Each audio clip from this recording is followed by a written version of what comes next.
principles, we can look into them, and then we can see that actually projects, proposals, initiatives should fit these principles. The principle of equality and solidarity.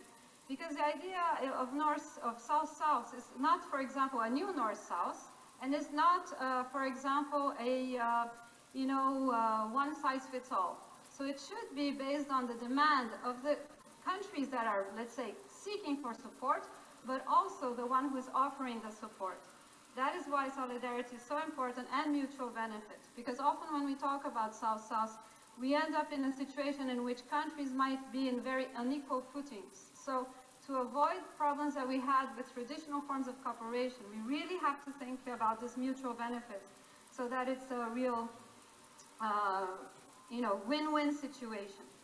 Going back to some of the new initiatives that we had, I think in the light of COVID-19, and I think this is very interesting to think about, we had to adapt all our projects in a way to the future. Maybe this is what allowed the current hologram series, because all of a sudden with the lockdowns, we could not anymore travel, we could not go and have signatures of agreement in person. We could not, so people were in a different situation. So what happened is that we adapted all our projects of the past biennium for this, virtual reality. And this happened through Zoom, this happened through Teams, and this happened through a series of other methodologies. And ITC through the Learning Journeys project was so innovative, and we're very grateful for that. But there has been a kind of what we call a Zoom fatigue, let's put it this way. And I think the current project is helping us, get a bit out of this dilemma of the Zoom fatigue. And we hope that many of these innovations, will continue, because I was very impressed when I saw the hologram of my colleague Carleen, because it was very realistic. I did not feel very much of a distance, and I could feel an engagement, despite the fact that I was seeing and maybe talking to a hologram. So I would very much, I think in our department, the partnerships department very much encourages this kind of innovation. And I think South-South cooperation is a fertile ground for that. So we had, for example, virtual tours supported by SINCEFOR for Latin America skills development. So TENAI and institutes from Brazil, SENATI, SENAT, have actually had the possibility to share with other countries of the Global South very innovative training, apprenticeship schemes through these virtual tours. So what looked like impossible was actually possible. We had platforms for looking into financing for decent work with a Global South perspective. We have all this available in Articulate modules of the ITC Turing Trend Center, but also for the World Wide Web in our South-South meeting points. So we all of a sudden are investigating the question of financing for decent work, but we are actually managing to do it through virtual means. We had several works also on, tripartite constituents and the impact of austerity in the Arab states. One would never imagine that unions would get together and discuss austerity in a virtual format, but it actually happens thanks to this South-South and Triangle Cooperation program. And the same would apply to dialogue series such as the BRICS Knowledge Sharing Series, which was an opportunity for countries in the South. And this goes back to my question about South-South modalities, which I mentioned was regional, sub-regional, city to city. So here, for example, in the case of BRICS, you have countries in all regions of the continents getting together, because you have, Latin America, you have Asia, you have Africa. So basically, and you have Eastern Europe. So basically the fact of having this virtual approach allowed us to expand and multiply the impact of the capacity development, at least by 5, according to our ITC Turing colleagues. But I think in some of our trainings, when you go to the V-Fair, for example, we have an attendance of 1,000 colleagues, and with concrete agreements signed at the end between, for example, Brazil, DRC, and JICA, you can see that there is some actually results-oriented approach as well, not only just, fun and games and having the possibility of doing something that is out of the box, or actually in the box. I'm having a bit trouble keeping myself in the box, but I'm doing my best. And then finally, also in the whole area, there was another very important field that we expanded, was the whole question of disaster risk reduction. resilience, and sustainable tourism. As you can imagine, these areas were really, really impacted by the effects of the COVID-19. So tourism was, you know, to a certain extent, in some months, really just virtual tourism. And disaster reduction was the same. You know, some discussions in the UN are trying to add the whole question of pandemic as some form in the biological and epidemiological crisis as part of normal crisis, you know, and the way we look at crisis would add also this form, which is in a way looking forward in a different way. And finally, we also had the possibility of having media discussions in several fora, virtual and non-virtual, but looking into the Arab states and how to preserve the rights of journalists and also give them inputs and elements to really be able to discuss some of the key topics of the ILO. And I would say, like, another very, very promising area that is in the call for action also for the COVID-19 and the human-centered recovery is the question of formalization of the informal economy, because the majority of countries of the South have a very, very vibrant informal economy. And often it's lacking, you know, human rights, decent work, fundamental principles, rights at work, social protection. So this is a very, very urgent topic. It's a very important one, and we're currently now having a discussion between BRICS and CIS countries on formalization of the informal economy, just as an example. But of course, this is being done worldwide and in several other areas as well.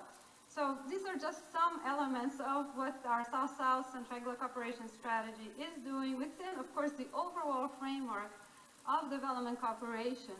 And of course, this is following what, you know, our governing body has told us as an implementation plan. So we are basically following that with the support of the constituents. And, you know, I think currently what we're trying to do is pass the message across with the new technologies that we have. So I'll stop here. Thank you.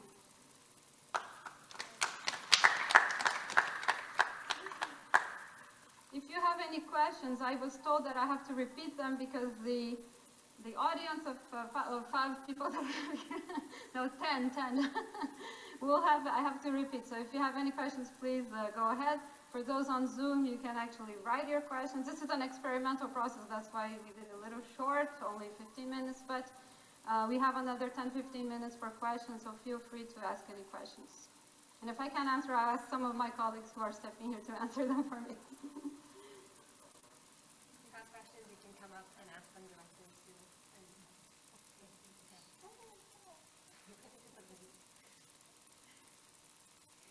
Questions? Good. Well, if you want to ask a question just to test the technology, it's also a possibility.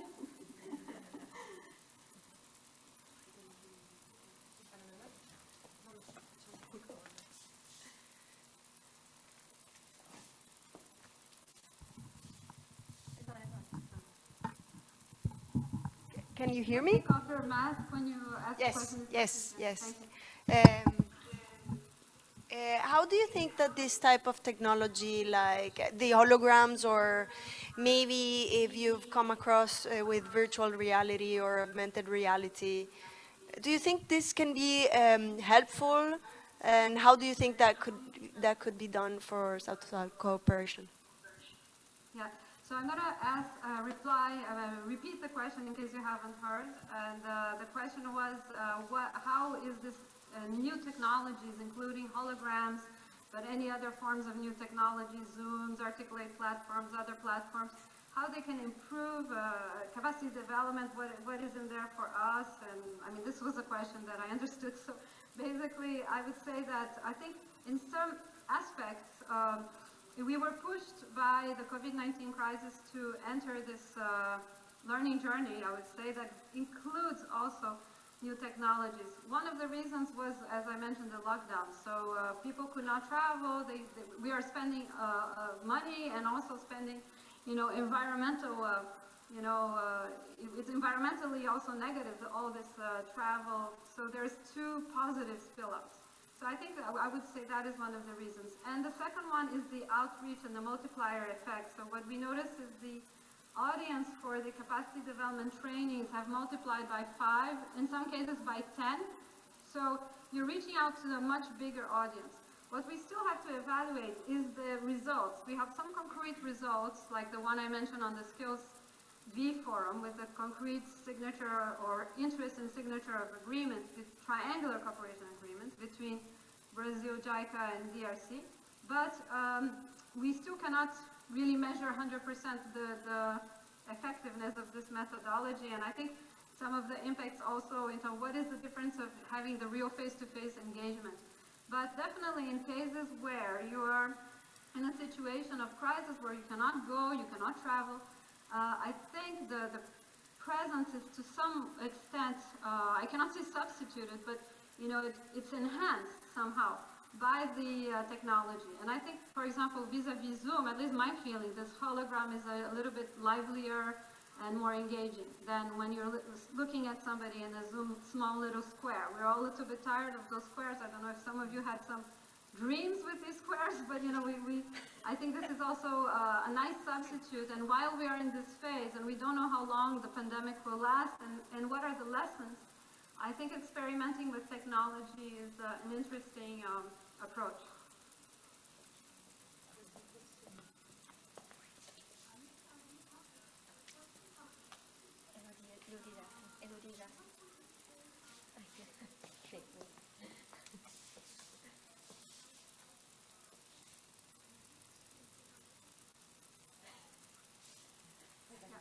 So there was a question from headquarters, I have to repeat it for you. So what are the ILO's comparative advantages in South-South cooperation compared to other agencies? So I would answer this question as one of the main comparative advantages of the ILO is its tripartite structure, because you have an immediate reach out that goes beyond the governmental structure. For the mandates, you know, the governing bodies of other agencies are often composed only of governments. So the ILO, we have this chance of having from its inception workers and employers organizations, which puts us a foot in the ground, you know, with the reality where the businesses are, where the workers are, where we need to fight for rights of workers. So, and we have to understand the role of corporate processes. So I think that is one of the key advantages of the ILO. I would say also another advantage is like per its even mandate. The ILO, I think, was one of the pioneer agencies that actually set up a strategy on South-South cooperation, a series of publications that will go beyond 100. It has a vision, and it's linking it up to its development cooperation strategy, which is not the case of all agencies. In several agencies, South-South cooperation and development cooperation, they're not hand in hand. So I would say this is an asset for the ILO South-South cooperation. You had a question as well. I cannot identify you with a mask, but the person in red with a mask. I think you had a follow-up question? No? No, she doesn't. She was standing up. But, yeah. Okay. Any other question from the Zoom or for the chat? Or from my audience here of my colleagues? I have all my partnership development colleagues here, so I'm at least happy that at least in-house.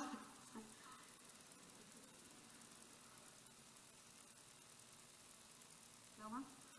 Okay, so there's no more questions. I just wanted to thank everybody that came here at lunchtime, so quickly finishing up their lunch breaks to give me support in this new hologram journey. I must admit it feels a little bit weird. I'm not somebody normally very shy, but I feel weird to be a hologram. But so they say it's true. I'm not very shy. So if I was a bit shy, it shows that I'm intimidated by the new technology. But it's also, I think it's nice to break get out of our comfort zones. And I had a great model, which was Carlene first. So she was perfectly inside the box. Maybe I was a little bit more outside the box, moving a little bit more.